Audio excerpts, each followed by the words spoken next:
Hello and welcome to our talk at Digital Innovation in Mental Health. My name is Nicholas Knapp. I'm a senior member at the IEEE, that's the Institute for Electrical and Electronics Engineers.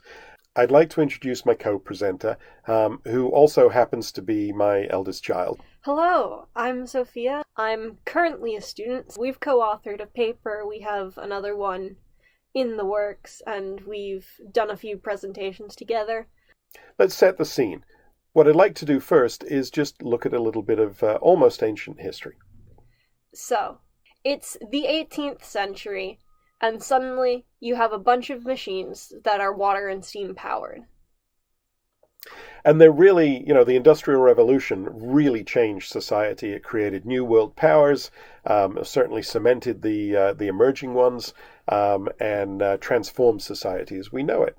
And then moving ahead after the first Industrial Revolution, we get into the era of mass production. And now this is sort of the late 19th century, early 20th century. And it's all about factories, assembly lines, the use of electricity, etc. And it leads to the growth of cities.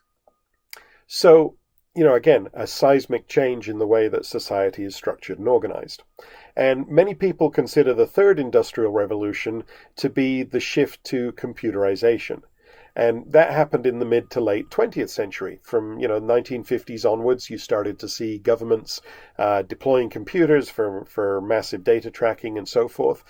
But now you're seeing the latest shift. And in some areas of the technology world, this is being referred to as the fourth industrial revolution.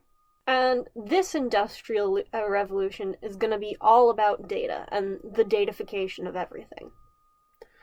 And again, you're going to see a massive shift. We with the first industrial revolution, we went from the majority of people being in ad hoc manual labor to organized labor in factories. Throughout the back end of the 20th century, you saw a massive shift in many economies to service-oriented businesses. And now we are basically the majority of us are data cyclers. We are taking data and processing it in some way, shape, or form. And how much data? Well, here are some numbers. It's a lot. 90% of the data in the world was generated in the last 2 years.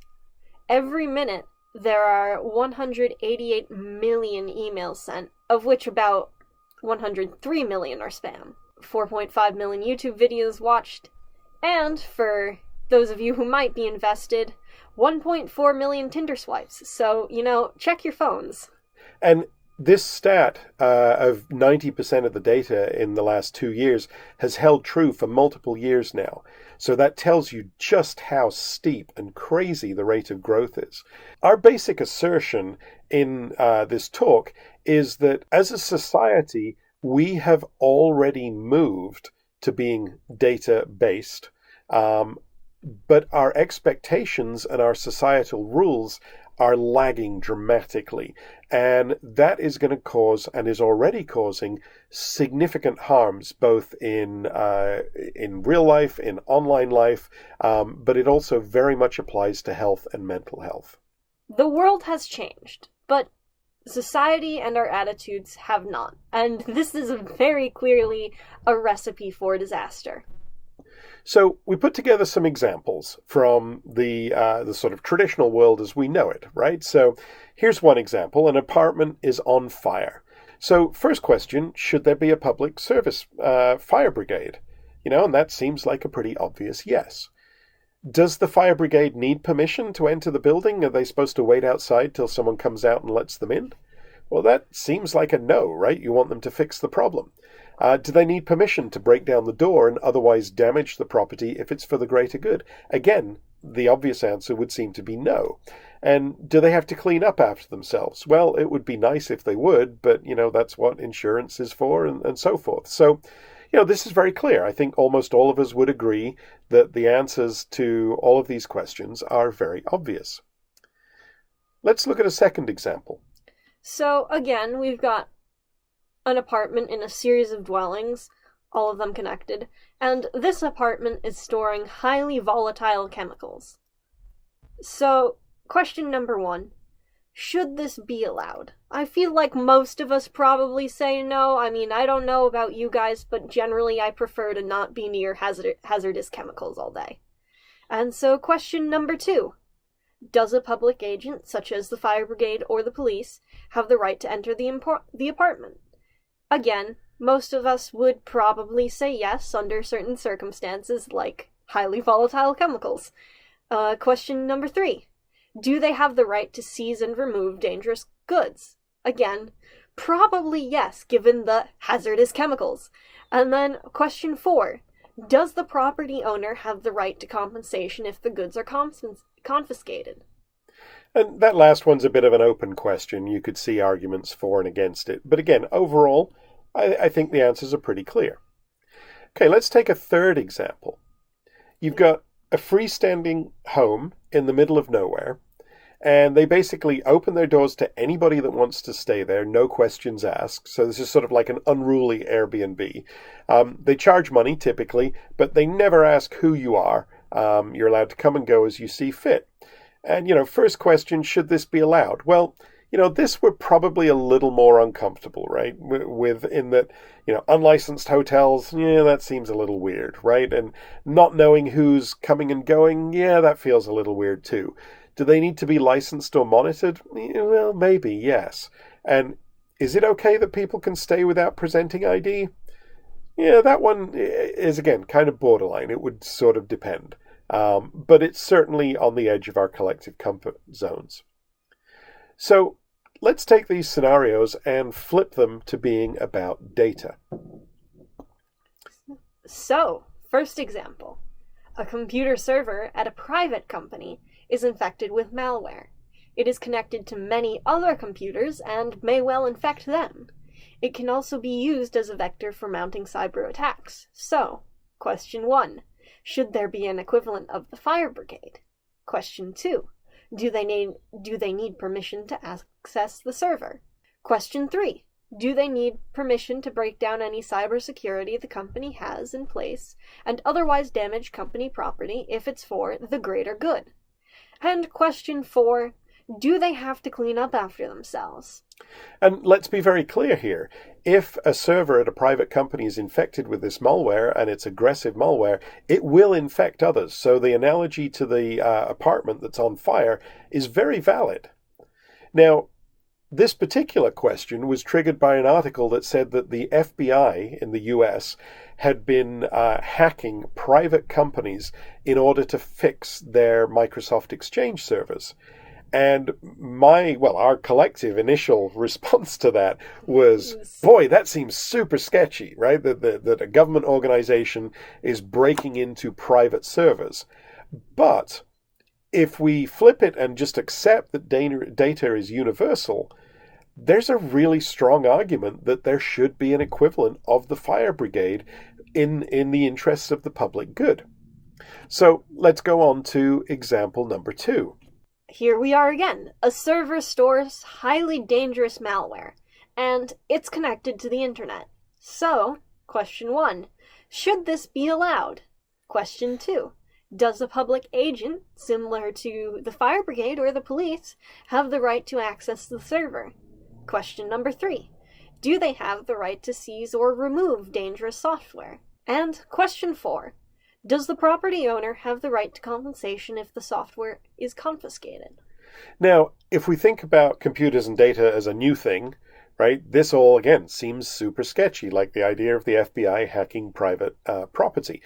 But in the era of datafication, I think there is a very strong case to be made that perhaps there should be a public agency and people should be held accountable, because just as you would be held accountable if you stored dangerous chemicals in your apartment, you ought to be held accountable if you are not keeping your computers in safe repair.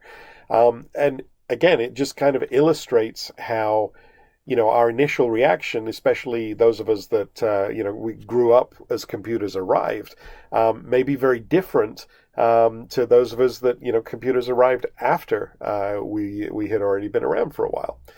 So on to example 3. Now imagine that you've got a server that is in a politically inaccessible region, And it acts as an exchange for all kinds of data, both legal and illegal. We're talking everything here from counterfeit goods to drugs to potentially child pornography, and then a bunch of legitimate data as well. But it's there for anybody who wants to use it with no questions asked. They usually charge money, but they don't ask for any ID or names. There's no know your customer or any of that. Should this be allowed? Well, I think, the second we start talking about illegal activity, it becomes clear and we start to say, no, I don't think it should. And maybe they should be licensed and monitored. And I'm not sure you should be able to store data without ID or accountability. But the truth is, that's an area that we just as a society have not given a lot of thought to yet. So I hope you can see from just those three examples, sort of pre-data and post-data, how much there is a big disconnect. And the simple truth is, with more data comes more problems. So let's talk about the risks in wearables.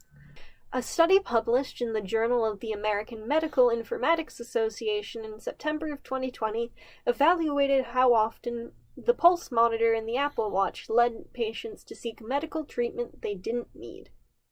The study concluded that, quote, a clinically actionable cardiovascular diagnosis of interest was established in only 11.4% of patients, and, quote, false positive screening results may lead to the overutilization of healthcare resources. And I think it's pretty easy to see that, especially for somebody that may already be in an agitated state, falsely warning them that they might be having a heart attack, is hardly conducive to good mental health. And it's not limited to the Apple Watch. In the case of the Fitbit, numerous studies have raised questions about data accuracy. Another area that is a huge problem is the whole area of data privacy. We've seen an enormous number of track and trace apps come out during COVID, and a significant number of those have had massive data leaks.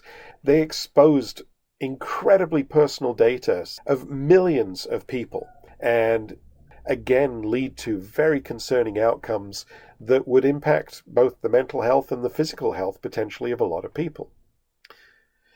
So here's another fun one. We would like to record and copy all of your conversations on Facebook, Twitter, Instagram, etc., and combine that with comments on blogs, news articles, and online forums. Based on what we hear, we will decide what to tell you about Situation X. Does this sound acceptable to you? This example is precisely what the World Health Organization's EARS, Early AI-Supported Response with Social Listening, tool does. It is well-intentioned, but are we really okay with such broad surveillance? Tools like this could easily be used to target, persecute, and harass certain groups of people. We've all heard about Facebook being an echo chamber and giving people tunnel vision and so on. And when you add to that the potential that everything you're seeing is filtered, which happens to be true, again, it's clearly a recipe for difficult impacts. So for example, Facebook has been pushing aggressively into many different countries. And in terms of an echo chamber, there was some outstanding investigative journalism that really clearly linked Facebook directly and the growth of Facebook to the ethnic cleansing related hate speech that happened in Myanmar, where thousands of Rohingya were killed and many, many more fled the country. And instead of taking any responsibility for that, Facebook just switched off their service. There's one other area to consider too, and that is the much vaunted GDPR. There have been some very real concerns stated about the impact of GDPR on international collaborative research. And it's just another great example of how, as a society, we are just not prepared to properly have this conversation yet, and we need to be because it's happening now. So, in conclusion, there are several things that we would like you to take away from this. So, Urgent action is needed. Yeah, we've really got to fix this. This is not something like any of you that lived through the 80s and 90s and all of the craziness with lawsuits about sampling in music and all the stuff that happened with copyright that we're still trying to figure out now 30 plus years later because the internet kind of broke it. We can't do that again with data. We have to acknowledge the importance and value of data. We need to be talking about who owns it, who controls it, and what it is used for. And we've got to just acknowledge that we are in a data-driven society. This fourth industrial revolution is already happening, it's already here, and we are very, very poorly prepared to meet it. Thank you for your time. I hope you found it interesting.